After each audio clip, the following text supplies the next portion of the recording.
Hello, नमस्ते बच्चों। आप सबका स्वागत है राजकीय महाविद्यालय चाकसू में। मैं गीतांजलि मीना बोल रही हूँ। हिंदी आपको पढ़ाऊँगी और हिंदी का जो सिलेबस है फर्स्ट ईयर का, उसका पीडीएफ मैंने आपके ग्रुप पे डाल दिया है। उसको आप देख लीजिए, अच्छे से समझ लीजिए। आपके हिंदी साहित्य में 2 पेपर होंगे, पहला पेपर और दूसरा। प्रथम जो प्रश्न पत्र होगा, उस प्रथम प्रश्न पत्र में आप काव्य पढ़ेंगे और द्वितीय प्रश्न पत्र जो होगा उसमें आप कहानियाँ और अन्य गद्य की विधाएं पढ़ेंगे। ये जो फ़ोटो आप देख रहे हैं, ये द्वितीय पेपर है, उसकी किताब का फ़ोटो आपको मैं पुस्तक का भेज रही हूँ रिकॉर्डिंग में। आप इसको देख लीजिए अच्छे से। और ये पुस्तक आपको कहीं मिले, इसको ख़रीद लीजिए चौड़ा रास्ता से। और जब हम अभी मिल नहीं पा रहे हैं, कोरोना महामारी है, इसलिए हम जो लेक्चर और वीडियो आपके इसमें डालेंगे ग्रुप में, वो आप देखिए। अगर उसमें कुछ समझ नहीं आता है तो आप व्हाट्सएप पे प्रश्न लिखकर पूछ सकते हैं। तो जो प्रथम पेपर होगा आपका, उसमें हम पढ़ेंगे भक्तिकाल और फिर पढ़ेंगे हम आदिकाल।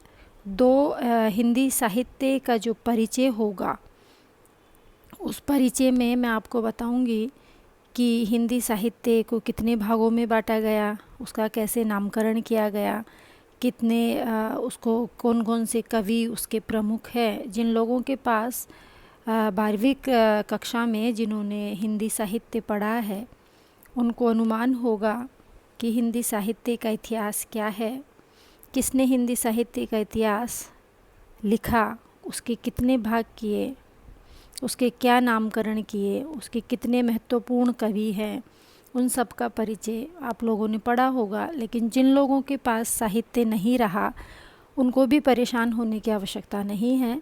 हम आपको बहुत अच्छे से हिंदी साहित्य के बारे में परिचय देंगे, उनके कवियों के बारे में हम आपको पढ़ाएंगे। आपसे कोई भी उलझन, कोई भी परेशानी आपको होगी तो हम आपका निवारण करेंगे। इसलिए आप परेशान ना हो कि हिंदी साहित्य कैसे पढ़ा जाएगा, कबीर कैसे पढ़ा जाएगा, मीरा कैसे पढ़ी जाएंगी, जायसी, ये सब आपको बहुत अच्छा लगेगा जब आप इसको पढ़ेंगे। क्योंकि साहित्य एक ऐसा विषय है जो समाज के इर्द गिर्द घूमता है। वो समाज से बाहर, समाज से परे नहीं है। कोई भी साहित्य अगर हम पढ़ते हैं, चाहे वो हिंदी साहित्य हो, चाहे वो उर्दू हो, चाहे वो इंग्लिश हो, किसी भी तरीके का साहित्य हम पढ़ते हैं तो हम उस समाज की तत्कालीन जानकारी हमें प्राप्त होती है। और साहित्य आपका इतिहास से जुड़ा है, साहित्य आपका अर्थशास्त्र से जुड़ा है, साहित्य आपका राजनीति से जुड़ा है, लेकिन साहित्य आपका कल्पना से भी जुड़ा है। तो जहाँ पर ये सारी चीज़ें मिल जाती है, वहाँ पर हमें, अगर हमें किसी समाज का वास्तविक परिचय पाना है तो हमें उस समय का साहित्य पढ़ना बेहद आवश्यक है।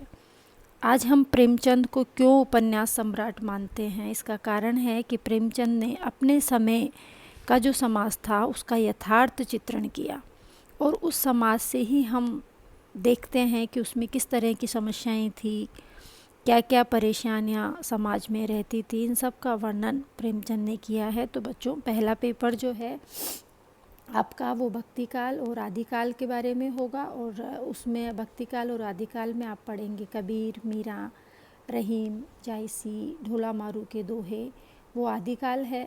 और दोनों कालों का परिचय आप बीए भाग प्रथम में पढ़ेंगे।